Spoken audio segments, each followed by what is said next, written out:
What's up, YouTube? I know you guys know about Raw Till 4. Let's talk about Fast Till 4 or Breath Till 4. We know that the process of hydration takes many moon cycles for most people. We want to stop eating and drinking at the same time because that makes all the organs swell, makes the stomach swell, and then that creates more and more hunger because everything swells, and then they're not shrunken to their natural size. Like the stomach is the size of your fist.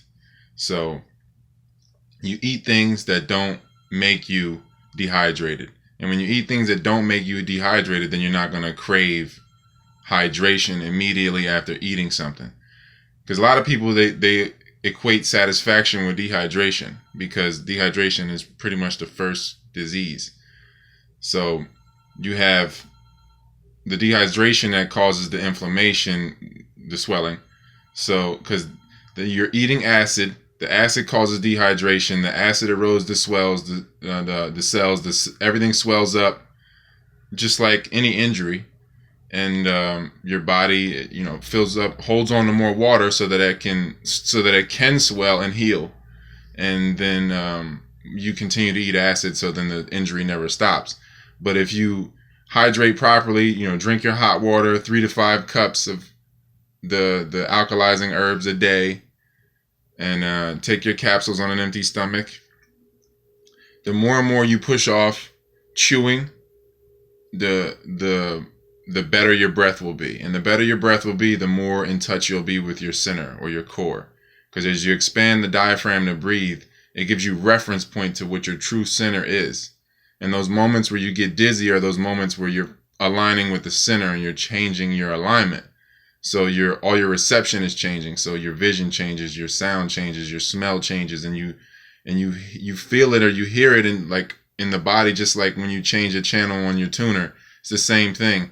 So Raw Till 4 or Fast Till 4 or Breath Till 4 is just you pushing off the density. You want to go from less dense to most dense, and at the height of the day where there's the most fire in the air that you can absorb to process and metabolize food, that would be your densest time of the day, or the densest meal of the day.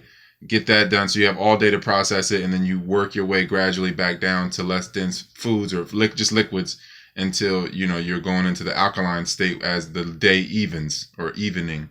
So once you get into that point, you're trying to set yourself up for the next sunrise, to where you're as hydrated as possible for the next day. Then you wake up, then you only need the breath. Then you can just live on the breath till 4 o'clock. And then you go from there. As it gets too late, as you get further and further into your fasting and breathing, and you're like, man, it's 9 o'clock already. There's no point in me eating. Then you finish a day, and then you fasted. And then you just keep pushing it further and further until you realize what you don't need. Because that's what it is. Creation is realization. So, and creation is alignment. So, malalignment or disalignment is reaction. So it's easier to react when you're dehydrated. You're already torn within yourself, so you're already in a state of dis-ease. You're not at ease, so you're dis-ease. The headache is dis-ease. Anything is dis-ease, and they all stem from the internal. Whether you stub your toe, it stems from an internal emotional issue. Everything stems from the inside. It's not like anything is disconnected or something. So you just work on the breathing and then hydrating more and more until you are more on the air, because air is the base of the fuel pyramid or the food pyramid, whatever you want to call it. Air is the base, or cosmic energy that you breathe in, what have you, however you want to look at it. Then you go up and up the ladder to density. And then that's less and less and less that you need. So, and less is more. So, as you realize what you don't need, and you breathe properly and massage your organs with the diaphragmatic breathing, then you won't even desire to wake up and eat or drink or do anything like that, or even take the herbs. The herbs become a whole nother thing, because the herbs elicit a response, and then once you've cleansed, then you're at a point where, like, I don't need this reaction. I don't need this chaos inside of me to elicit another response to jumpstart my body, because my body's already in homeostasis. Home is homeostasis, or balance. So that's where you can reside in the void, in homeostasis, if your body's in that state. Truly there, though. Truly there. And that's just the temperament or temperature. And that has everything to do with the pH. And that has everything to do with your water. pH is the potential for hydrogen. So your water controls your emotions. Your body's basically a ball of emotion. It's basically water. And all water is dense air.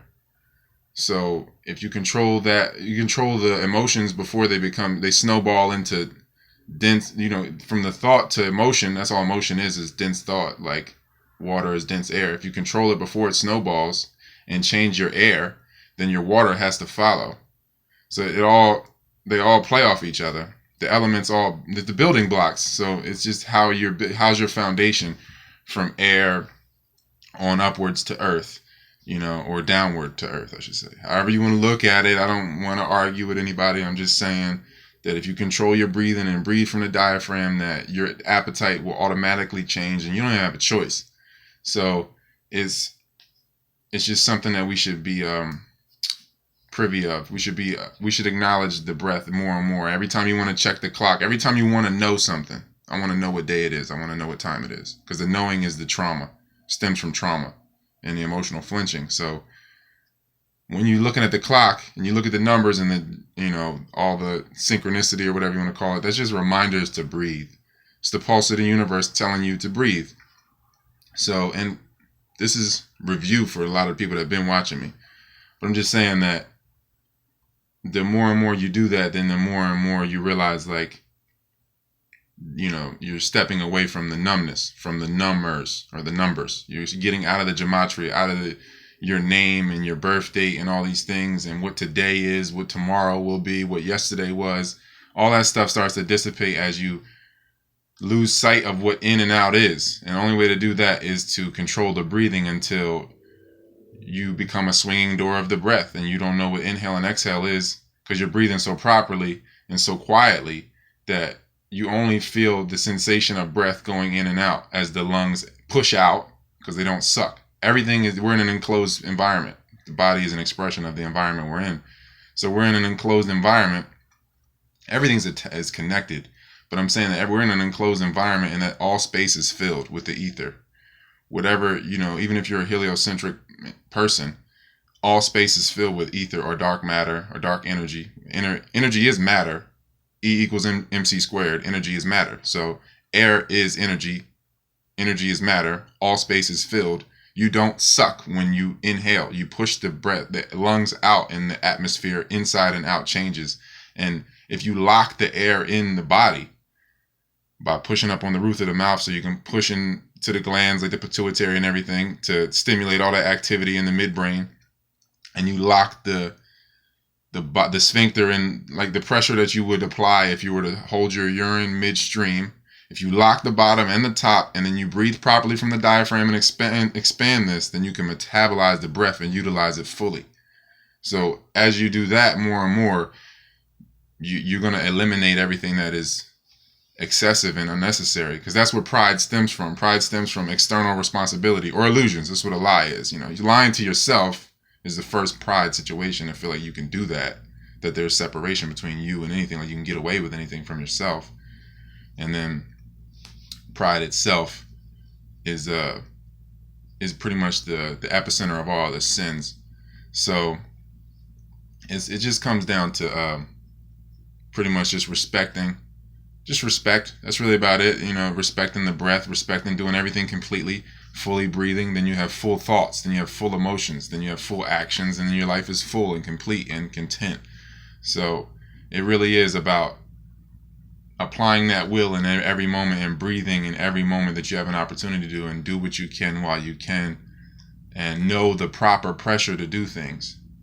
Don't force it, but don't sit back and expect either. It's a proper pressure that's there, like the steady flame there, a proper pressure. So my newest book is called The Tao of the Day by R. Bud. Check out R. Bud Vegan on Amazon for the paperback or ebook forms. And there's 30 books. You can get them in PDF if you email me at royalt512@yahoo.com. Thanks.